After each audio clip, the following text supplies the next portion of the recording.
mayroon palang bulaklak na white ang palaya din, oh. Patola yan guys. Tapos tingnan nyo nasa taas.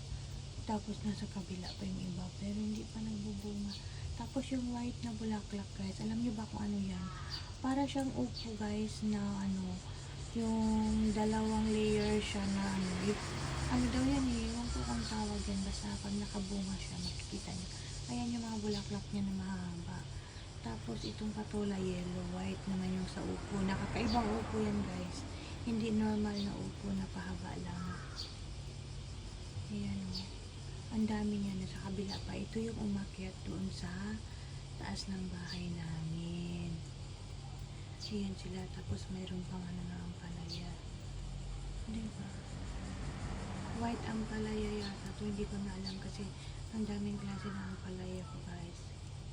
Kahapon guys, nag-pollinate ako ng mga bulaklak nila para mamunga talaga sana umpik. Ang ganda no.